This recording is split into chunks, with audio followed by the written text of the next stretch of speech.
ETF index mutual funds నేర్చుకుని stock మార్కెట్లో రాణించాలనుకుంటున్నారా? వెంటనే ఈ నెంబర్కి కాల్ చేయండి. రామ్ గారు, మనం రకరకాల కేటగిరీకి సంబంధించిన కథలు చెప్పుకుంటూ ఉంటాం కదండి. పిల్లలకి సంబంధించి, పెద్దవాళ్ళకి, మోటివేషనల్, తర్వాత దెయ్యాలు, భూతాలు ఇలాంటివి. అయితే ఆధ్యాత్మిక కథలను కూడా కొన్ని చెప్పుకుంటాం. ఆధ్యాత్మిక కథ ఎట్లా చెప్పుకుంటామంటే, మనం సాధారణంగా మీరు ఎక్కువగా వెళ్తూ ఉంటారు కదా, యాత్రలు అవి చేస్తూ ఉంటారు. ఆ ప్లేస్ని చూసి వచ్చినప్పుడు కేవలం ఛానల్ కోసం మన ప్రేక్షకులకు అందించాలని మరింత సమాచారాన్ని సేకరించి తీసుకొస్తూ ఉంటారు. పూజారులతో వాళ్ళతో మాట్లాడి అదంతా మనం చెప్పుకుంటూ ఉంటాం. అట్లా కాకుండా బాగా మనం ఇది చూడాల్సిన ప్రదేశం, వెళ్ళాల్సింది, తెలుసుకోవాల్సిన విషయాలు, కొన్ని ఆధ్యాత్మిక విషయాలు కొన్ని ఉంటాయి. అలాంటి వాటికి సంబంధించి ఏమైనా కథలు ఉన్నాయా? ప్రేరణార్థక కథలు చెప్పాం మనం ఇదివరకు. చాలా రకాల కథల్లో అవి కూడా వస్తాయి. ఒక అద్భుతమైన కథ, ఎప్పటికీ సుమన్ టీవీ చరిత్రలో నిలిచిపోయే కథ, గాజుల కథ. అవును కదరమ్మ గారు, అసలు కథ అనగానే ఫస్ట్ నాకు మైండ్లో గుర్తొస్తుంది అది. అవును, ఎప్పటికీ ఎవరితో మాట్లాడినా ఆ కథే గుర్తు చేసుకుంటారు. అమ్మవారి గాజుల కథ. అలాంటివి ఇంకా ఏమన్నా ఉంటే మనం ఉన్నాయి జయ, సమయానికి చూసుకుని చెప్పుకోవాలంతే. మనకి అసలు భారతదేశమే ఆధ్యాత్మికమైంది. ఇక్కడ ఉన్న స్పిరిచువాలిటీయే చాలా గొప్పది. మనం ఏం చేస్తామంటే భక్తిని స్పిరిచువాలిటీని కలుపుకుంటాం. భక్తి వేరు, ఆధ్యాత్మికత వేరు. భక్తి అంటే మనం భగవంతుణ్ణి పూజించటము, ప్రార్థించటము, ఆరాధించటము, పూజలు, వ్రతాలు, నోములు, వ్రతకథలు, తర్వాత మన సంస్కృతి సంప్రదాయాల్ని అనుసరించి ఏ ఏ సమయాల్లో ఏ ఏ దైవారాధన చేసుకోవాలి, ఆరాధిస్తున్న ఆ దైవం పట్ల మనకి అచంచలమైన భక్తి విశ్వాసము కలిగి ఉండటము భక్తి, డివోషన్ అంటాం. ఆధ్యాత్మికత, స్పిరిచువాలిటీ అంటే ఈ పూజలని దాటేది. ఈ పూజలో మనకి చిన్న చిన్న లోపాలైతే సహించలేం మనం. అవును, అయ్యో ఏదో తప్పు చేశామనిపిస్తుంది, అపరాధం, దైవాపరాధం చేశామనిపిస్తుంది. అయ్యో వాళ్ళు అదేదో సరిగ్గా చేయలేదు, ఇది చేయకూడదు.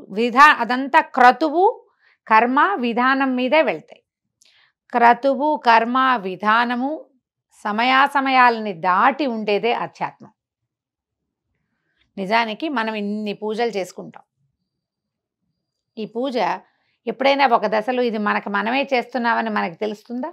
మనం భగవంతుని పూజించడం అంటే మనని మనం పూజించుకోవటమే, మనని మనం సరి చేసుకోవటమే. భగవంతుడు ఎక్కడో లేడు, మనలోనే మనతోనే ఉంటాడు. అతడే నేను అని తెలియటమే స్పిరిచువాలిటీ. నేననేది ఒట్టి చొక్కాయే. ఈ చొక్కా లోపల అసలైన వాడు ఉన్నాడే, వాడు భగవంతుడే. వాడు వేరు, ఈ కనబడేది వేరు అనేది అర్థం కావాలి. అది ఎప్పుడు అర్థమవుతుంది? ఎంతసేపు మనం ఇదే చూస్తాం కదా, దీని నడక, దీని నడత, దీని నడవడిక, ఇదే మనం చూస్తూ ఉంటాం. ఇది నేను కాదు అనేది మనకి ఎప్పటికీ అర్థం కాదు. ఏదో ఒక్క దశలో తెలుస్తుంది. కొంతమంది ఈ ప్రాపంచికమైన ఈ చుట్టూతా కనపడే ప్రపంచం అంతా నాటకమని, ఇది నేను కాదని, నేను ఇందులో నుంచి వేరైన వాడినని చిన్నతనంలోనే తెలుసుకుంటారు. వాళ్ళని మనం యోగులు అంటాం, కొంతమందిని ఋషులు అంటాం, కొంతమంది బాబాగారులు అవుతారు. రమణ మహర్షి ఆయన కూడా అలాంటి వారు. ఆయనకు తెలిసిపోయింది చిన్నప్పుడే. ప్రతివాడికి మరణం లోపల ఎప్పుడో ఒకప్పుడు తెలుస్తుంది. మనకి తెలిసినా కూడా ఏంటంటే ఒక్కోసారి అర్థం అవుతుంది, ఏదో వింటాము, మనకి తెలుస్తుంది మనదేం లేదు, మన చేతిలో ఏం లేదు, ఇదంతా ఒట్టి పైపే భ్రమ, మనం చిత్తభ్రమలో ఉన్నాం అని తెలుస్తుంది. కాసేపటికి మళ్ళీ విష్ణుమాయా విలాసంలో కరిగిపోతాం, మనం మర్చిపోతూ ఉంటాం. దాన్ని తెలుసుకోవాలి, ఈ ప్రత్యేకమైన విషయాన్ని. పూర్వం అట ఒక రాజుగారు ఉండేవారు.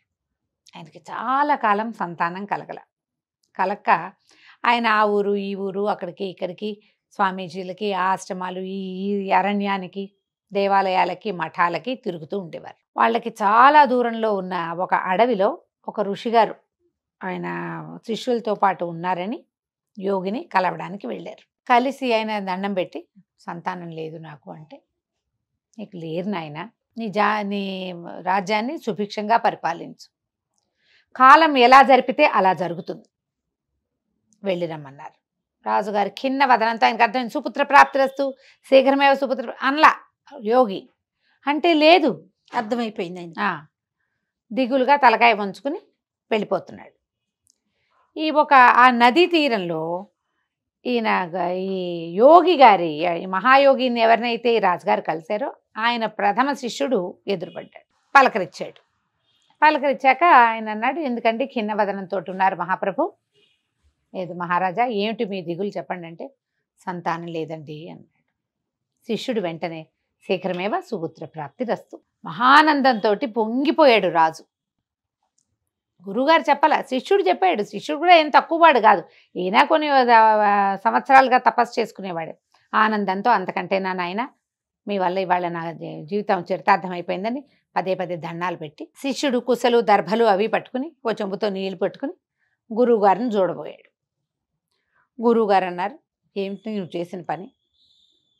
రాజుకి జాతకరీత్యా సంతానం లేదు, అందుకని నేను అతన్ని రాజ్యాన్ని సుభిక్షంగా పరిపాలించుకో, కాలం ఎలా నడిపితే అలా నడువు అని చెప్పా. నువ్వేమో సుపుత్ర ప్రాప్తిరస్తు అన్నావు. అనగానే శిష్యుడికి బాధ వచ్చేసింది.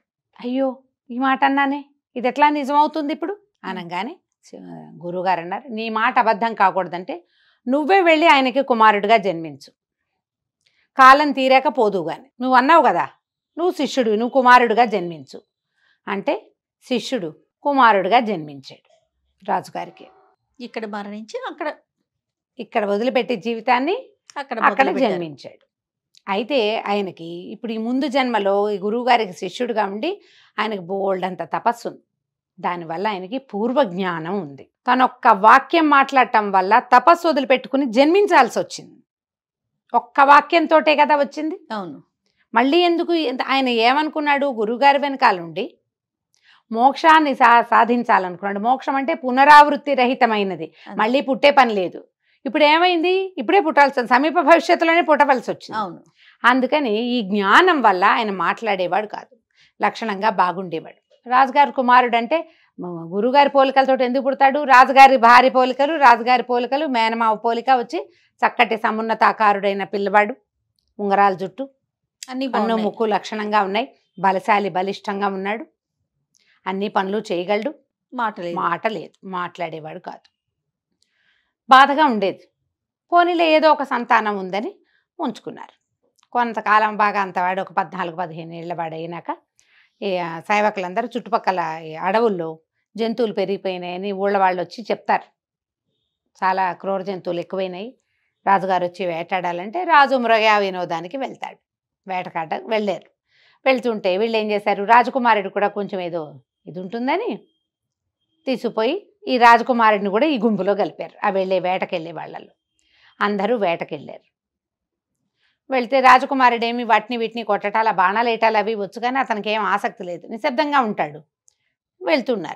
వెళ్తుంటే అంతా మాటేసి ఉన్నారు, ఏవి పిట్ట కదలటల్లా. అయితే ఆ అడవిలో ఒక ప్రత్యేకమైన పిట్టలు ఉన్నాయి, వాటి మాంసం చాలా బాగుంటుంది. ఒక 5-6 సార్లు విన్నాడు ఆ మాటలన్నీ. వీళ్ళు మాటు వేసున్న చెట్లకి అవతల చెట్ల మీద ఆ పిట్టలున్నాయి. రాజకుమారుడి పక్కన ఒక అతను నుంచునున్నాడు.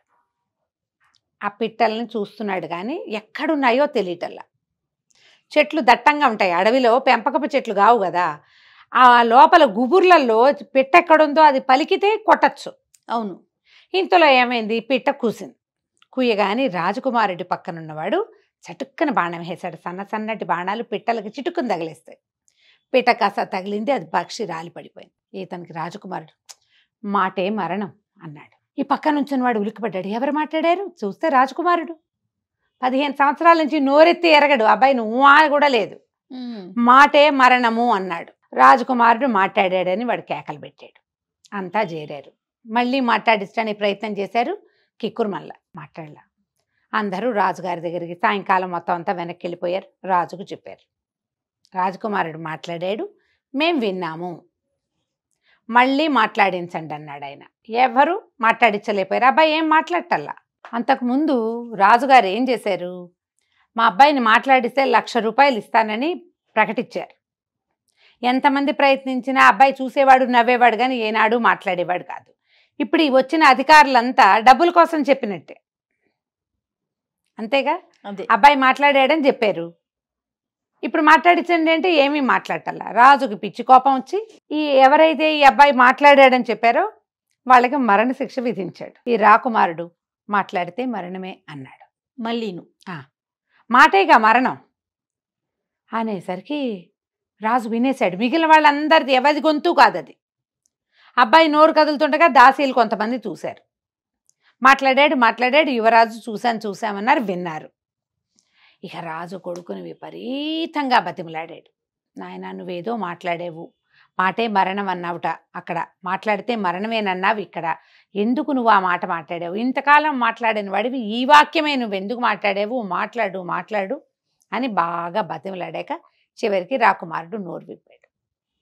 క్షమించండి మహారాజా, మీకు సంతానం లేదు, మీకు సంతాన ప్రాప్తిరస్తు, పుత్ర సంతాన ప్రాప్తిరస్తు అని దీవించిన ఒక్క వాక్యానికి మోక్ష మార్గాన్ని వదిలిపెట్టుకుని నేను మళ్ళీ పుట్టాల్సి వచ్చింది.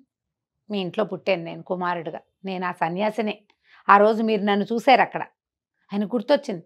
16 సంవత్సరాల నాడు తనని దీవించిన యువ సన్యాసి మరణించి ఇక్కడ పుట్టాడు. జ్ఞాపకం వచ్చింది ఆయనకి. గురువుగారు ఏం చెప్పలేదు, కానీ శిష్యుడు దీవించాడు. సరిగ్గా సంవత్సరానికి తన కొడుకు పుట్టాడు. అంటే ఆయన అక్కడ మరణించి ఇక్కడ పుట్టాడు.